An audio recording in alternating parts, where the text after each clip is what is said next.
So hi, my little undersea killers. Are you going today? It's me, Flying Shark, accompanied by Luke Harper. Yeah. Or Samuel Pingus, for most of you know the yeah chant from Samuel Pingus and not Luke Harper, because you're not WWE fans. Some of them are. Some of them are, but I cannot really blame them for not watching WWE because it's not what it used to be, right? Right. It's not what it used to be. It used to be a lot better than that. Remember the good old days. The good old days. Hard. So you guys, Weird reference again, sorry. I'm gonna restrain myself now. It's okay, man. It's okay. So we're gonna do the Q&A, right? Yeah, a Q&A about our friendship. Friendship is magic. I don't think. Yeah, why not? Why not? Why not? So we're gonna start with the most popular question that we've been asked for us is how we met.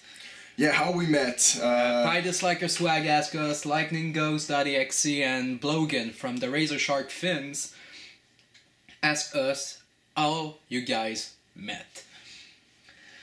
It was a little bit of a weird story because I was at a motel with a prostitute and I found out that the prostitute had a penis and I asked for help and Flying Shark just kicked open the door and he punched the girl with a penis in the face and and since that day we've been friends. But the real story is, at the first, I think it was the first day at school. Not the first one, because the first one it was you acting like a badass, like CM Punk at the back of the school. What the fuck you want, bitches? Flying Shark. In reality, I was really like that. I was just sitting at the back of the auditorium with my legs spread out in front of me, just... well, you know, acting like I don't give a fuck. And you had the teacher like calling everyone's names, and eventually it was his name, and then everyone just turned around, and he was at the back of the room, and he stayed like that, and was like, "Yep." with my hat almost over my with the hat down, like he didn't give a fuck about being there. Like he was just there, and you know, guys, I don't give a fuck about you. So let's just go on and finish this thing, cause I don't give a shit. I was really acting like that, but no, it was not the first day. It was at the first week. The first week, yeah. Anyway, be more precise. The first week. The first week, maybe 2 or 3 days after the beginning. Yeah, around that. Mastermax had class at night, and I was just finished mine, and the telephone is ringing. Oh, that's Isotube calling. At my house. Oh! Plot twist. Nah. But Can't believe you just said that. Why would you say that? Is it my house, man? She was calling because she knew I was here. Come on. So it was at that day.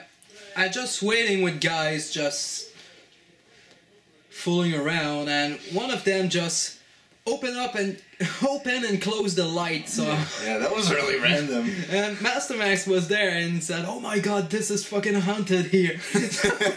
Something like that. It was like, this place is haunted. So we just began to screw around like this, me and him, and we're gonna start talking about creepypastas.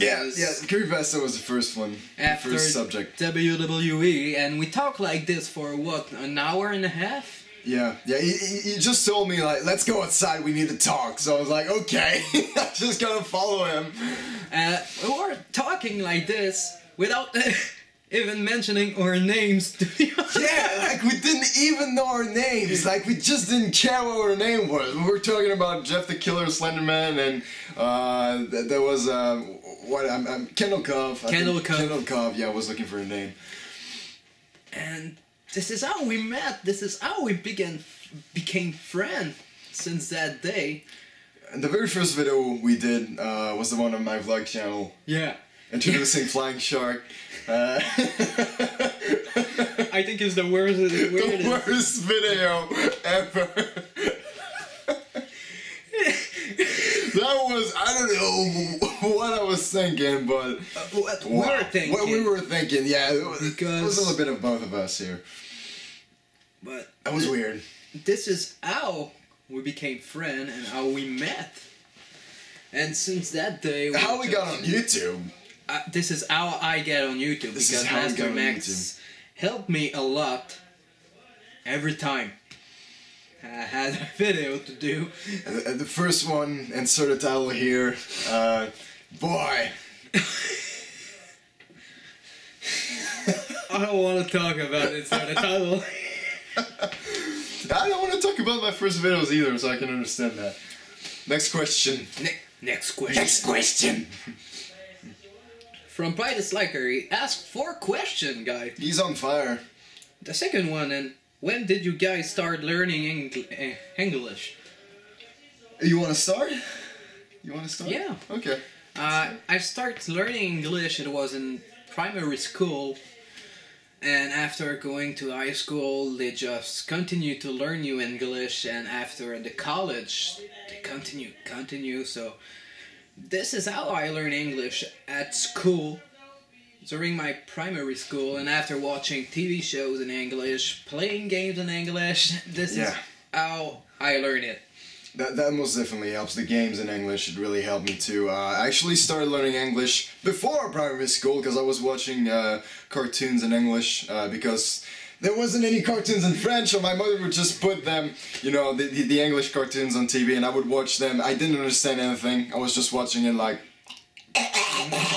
and there wasn't, like saliva coming out of my mouth, like I was brainwashed. But I learned most of my English by playing The Sims. It's kind of a funny story, but The Sims helped me a whole lot because you had like pictures of objects and you also had the name, so I would associate the pictures with the name in English, and that would help me a whole lot. The Sims played a big role in me learning English, and for the most part, it was also because I wanted to learn English, and when you want to learn something really bad, then obviously you become good at it, so yeah. That's really how I got to learn English. Of course, I had primary school, high school, college, like you, just helped me with that, but you really got to learn it by your free time, you know. Yeah. You just got to practice and you know. When you practice in front of your mirror, when you have orals at school to do, and you're not sure about what to say, you just practice like this, and I think it takes like a freaking lifetime before you really get fluent in any sort of language. Yeah. I still consider myself, you know, not the worst, but not the best. You know, I have a lot of work to do. It's the same to me. It's the same for me. Pretty much the same for everyone. When you learn a new language, you need time and you need a lot of practice. Yeah. Like you wouldn't believe. You freaking so much practice. So we're gonna leave to the other question of By Disliker. Another one. Well, we're gonna finish the question of By Disliker, and after we're gonna do the other one.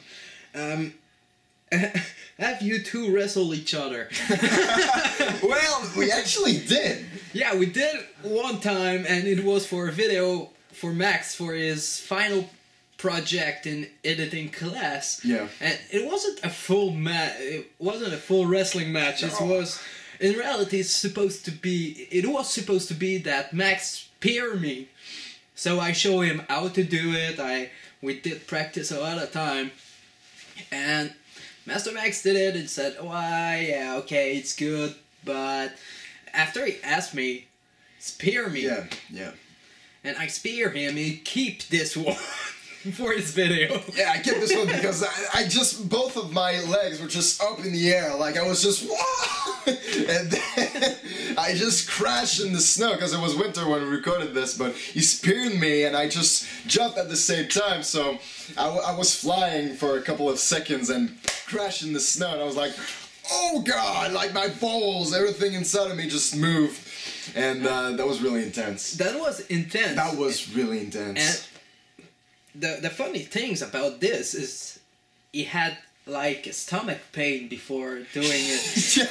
It was like, oh man, I'm so in pain right now, and I spear him, and after he was, oh my god, it's gone. Yeah, everything just got back in place with the spear he gave me. Like, I really had terrible stomach pain, and he speared me, and I felt really good afterward. That's kind of a weird thing, but it really did happen. It was the first and last time we did wrestle each other. I think we was supposed to wrestle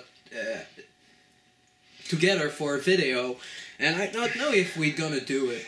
Trying to get a wrestling ring, that's the most complicated part. Like, you got to do it yourself. That's one thing. You got to do like a homemade with mattress, and it's not an easy thing to do. Just doing a freaking studio is taking me forever. So imagine to do a ring. So insane. This is, yeah, so we wrestle each other. We just do taunts right now. We do some quote from wrestling. Yeah. This is the only thing we do right now. It's just like, we want to quote everything. He's got another question, right? The last question for Fighters Like Swag, and I think it's more addressed to me than you, because this is, do you watch the NHL? I know Max does. To be honest, I was more watching NHL 2 years ago, when two of the big player of the team I cheer for, Calgary Flames, have been exchanged. Jerome McGinley and Boomister. Oh, yeah. They are just being go away from the team, and after it's just being downhill from there for them. And this year I watched it a little, but the Flames just go back. They climb up a little bit slowly, but they climb up. Like, I know that your team is the Blackhawks. Yeah, Chicago Blackhawks, which they had a match against the Canadiens, Montreal Canadiens. Yeah, and they won 5-0. They won 5-0. And you know what? Annihilation. And you know what the funny things? Before that match, they had a match against the Flames at Montreal, and the Flames win 6-2. They just rape. The Montreal Canadiens just got raped twice. That was pretty hilarious to see. And my stepfather is like a huge fan of the Montreal Canadiens. That's technically our team because they're from here, but that doesn't mean we need to cheer for them. We can just pick any team we want to, and yours is Calgary Flames and mine is Chicago Blackhawks. We're not enemies for that, yeah. because some people take rivalities too seriously. Yeah, unfortunately. I know I had job, I said to Canadian fan, you fucking lose, you're just a goddamn loser. That's the funniest part, you know? And they are there, you go fuck yourself, you son of a bitch. They lost 5-0. And I was there with the Flames. 6-2, yeah. God damn, man, that was... And Carter Preston's a good goalie. So yeah, but this year, you have some problems. Some problems, yep. It's got some problems. So I think we finished with the analysis of NHL. Yeah, that's enough of that. By the Slacker, your questions were answered. Yeah, and they were good. I know Daniel Benner asked me 2 questions. I have only one here, but I remember the second one. So, Daniel Benner asked, what game do you guys like to play together? I think it depends on the mood that we are. It's death! Like, we played some really retro games at one point. I think it was like Gauntlet? Gauntlet. And at one point... in Gauntlet, you need to kill enemies by throwing axe and everything. And at one point, you have the death just appear in front of you, and you try to kill it, it won't die. And it go right after you. So we're, each and every time that death spawn, we were like, oh, fuck, it's that death! And the funny thing is that death was always going for him. Like at one point, like he was escaping from one death, and there's another death that spawns in his face. So he had two deaths to run away from. He was like, "It's death! It's death!" And another game is of course WWE. Yeah, we play a lot of WWE together. A lot of it. We just do title match and steel cage matches, and Triple H wins. Triple H has always buried us. Always. It's like real WWE. But when we play, it's not kind of rivalry that we just want to kill each other at the end. No, it's a sane one. Yeah. We're just too proud. And when he picks like a certain wrestler, if he picks CM Punk, I'm gonna pick Edge. If he picks... If I pick Jack Swagger, I'm gonna take another jobber like Heath Slater. Heath Slater. A one-man band! Every time I take Jack Swagger, he managed to not let me win. He cannot win. Jack Swagger cannot win. But it's always a kind of game we play. We played sometime Risk. We played Risk. I've won 204 games of Risk and I've lost 3 games. So that's my ratio. I play 1 game and I lose 1 game. Yeah, it's unfair for the people who are new to it. Like you're like, hey, we're gonna play Risk, even though you never played it before, and like the dude who never played it is like, okay, I'm gonna try this, I'm gonna try that, but me, I perfectly knew what I had to do, so it's really unfair. But it's the kind of game we play. Sometimes we play like Diablo 3 when we play Diablo 3 together, and by chance I play alone, so we have items you cannot get until higher level items and yeah, all that kind of stuff. You're at level 4, I think, and you beat. If you were regularly level 4 without the item I give you, you'll be screwed.